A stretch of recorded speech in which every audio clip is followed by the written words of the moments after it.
Dzień dobry, nazywam się Ania, witam Was serdecznie na moim kanale. Teraz się rozpadało, ale były też dni bardzo ciepłe oraz wietrzne, ale też i noce bywały bardzo zimne. No i niestety w takiej pogodzie najlepiej rozwijają się choroby grzybowe. I te rośliny, które są podatne na choroby, teraz częściej chorują.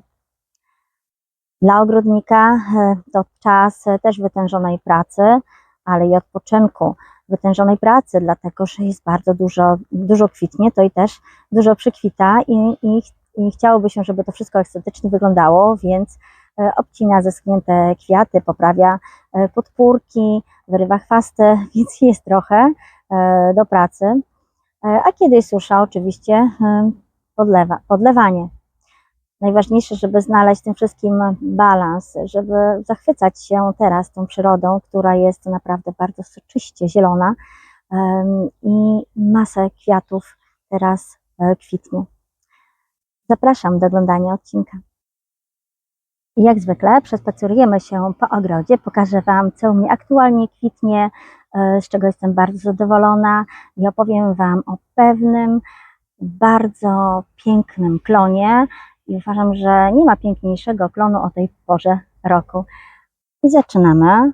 No, widzę, że przestało padać. Jakie szczęście. Więc chowam parasolkę i zaraz wracam.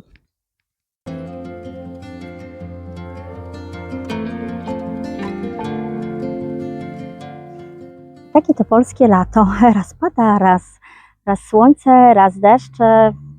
Tego, czego najbardziej tu rośliny potrzebują i się bardzo dobrze rozwijają. Więc przy tej ostróżce stanę sobie. Ona teraz pod wpływem wody i deszczu ona się przechyliła, ale ogólnie ona jest ma takie wyprostowane pędy. Powiem Wam, że u mnie jest problem z tymi ostróżkami, nie wiem jak to u Was. Jeżeli macie jakiś na nie patent, to proszę opiszcie w komentarzu. Skorzystam. One u mnie są krótkowieczne, 2 lata żyją, a później w okolicznościach niewyjaśnionych znikają. A szkoda, bo naprawdę one mają taki pokrój kolumnowy, są podwójne, pojedyncze, są różne i pasują do większości aranżacji i naprawdę szkoda mi by było, żeby nie mieć ich w ogrodzie. Poza tym, że one nawet mogą powtarzać kwitnienie, jeżeli się przytnie. Natomiast u mnie znikają, więc może zdradzicie swój sekret. One tu rosną z oddętką wirginijską, variegata i powiem Wam, że ona jest bardzo fajna ze względu na to, że nawet jak nie kwitnie, ona ma piękne takie obrzeża białe i to jest już ozdobą tej rośliny. Tu mam taką jedną ostróżkę i ona ma taki zjawiskowy kolor szafirowy, no nie wiem, jest przepiękne.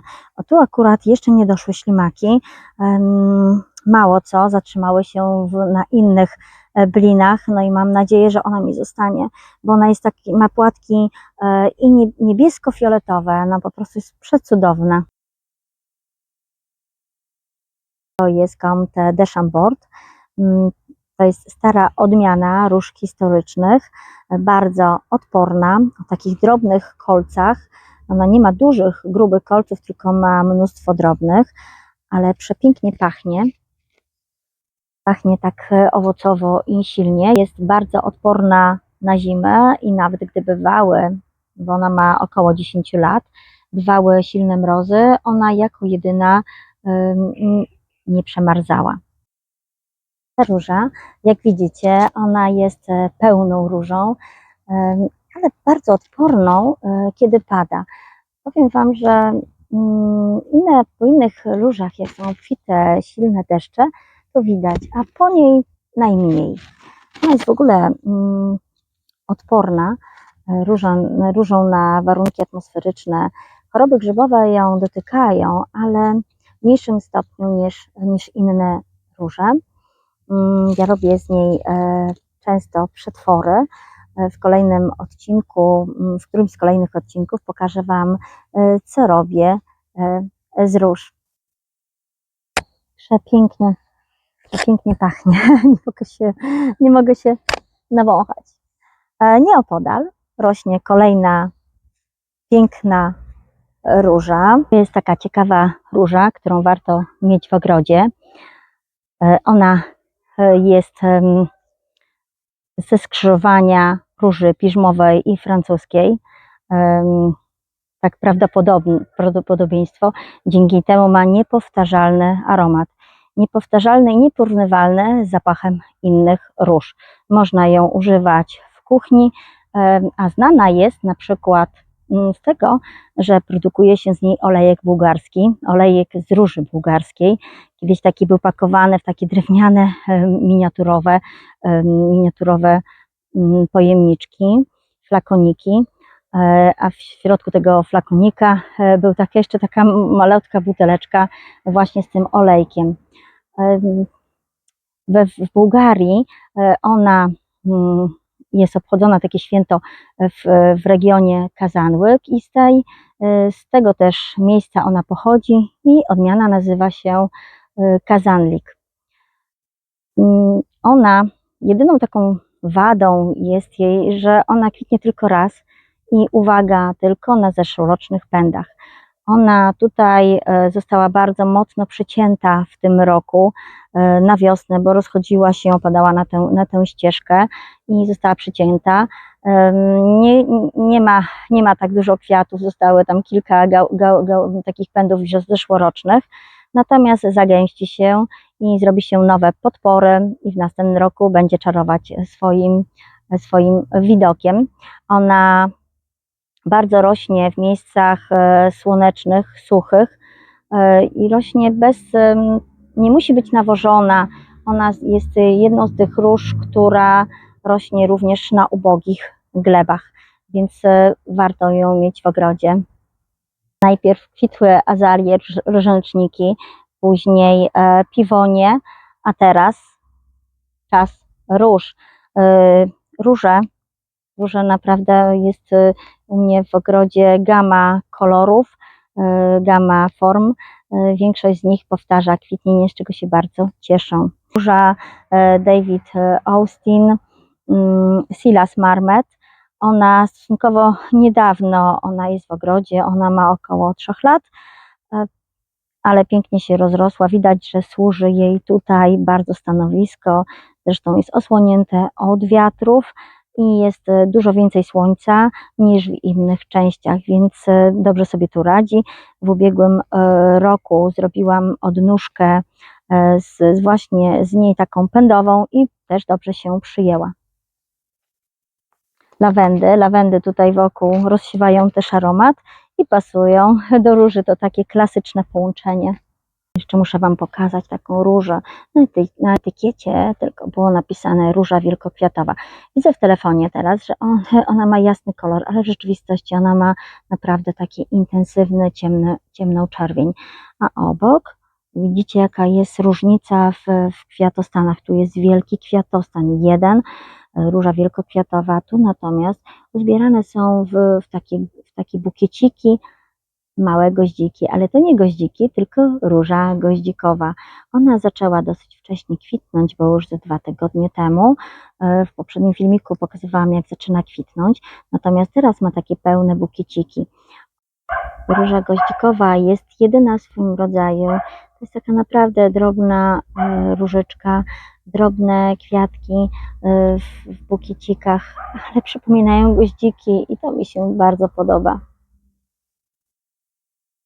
Tu kolejna z kolekcji róż o takim bardzo ładnym kolorze różu. Ona właściwie bez nazwy jest najstarszą tu różą w ogrodzie, jest takim tutaj pomnikiem ogrodowym i ta róża pod względem takim, że ona ciągle gdzieś tam chorowała. Były zimy, które wcześniej były naprawdę bardzo ostre, ona przeżywała i do dziś cieszy swoją urodą i powtarza kwitnienie. No i powiem Wam, mam taki kryzys ogrodniczy, dlatego że bardzo dużo wysiałam buraczków, fasoli i niby dopatrywałam cały czas, ktoś patrzył, czy ślimaki nie chodzą, jednak one zdołały sobie tu wszystko wyciąć. Raz, że były cały czas też deszcze, a one wychodzą sobie w taką deszczową pogodę, w nocy, w dzień się chowają, więc ciężko je znaleźć. Tutaj mam też obok dopływ rzeki i takie nieużytki, więc naprawdę trudno jest opanować plagę ślimaków. Również gdzieś tam w oddali jest też zamieszkał bóbr, więc bardzo dużo jest tych podmokłych terenów, więc powiem Wam, że nie mam już siły na te ślimaki i na to, że to wysieje albo wysadzi się takie małe sadzonki, no to są zjadane.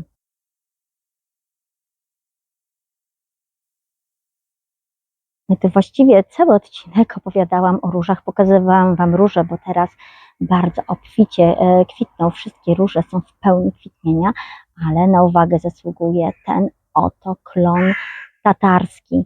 On jest przepiękny, kiedy ma te owocniki świeżo wybarwione.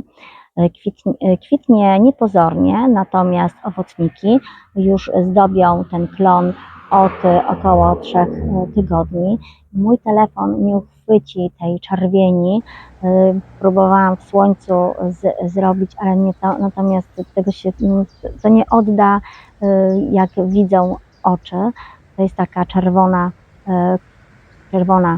kula.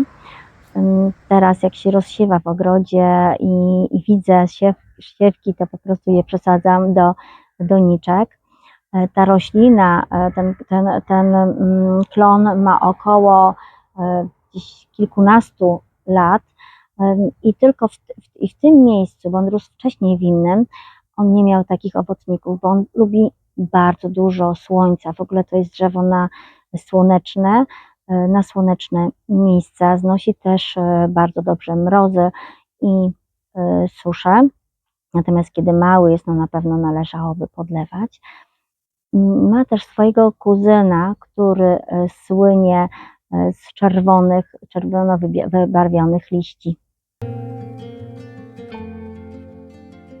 Tu na tej rabacie 3 odcienie róż tworzyły taki efekt trójwymiaru.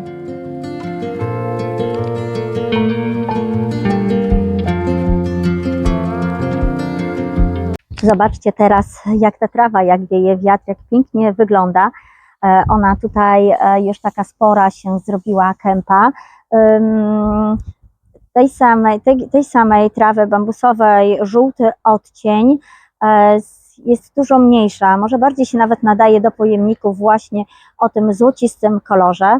Teraz dostała dużo tego oświetlenia, dużo słońca, więc ona się naprawdę pięknie wybarwiła. No przepiękne są, szczególnie jak wieje wiatr.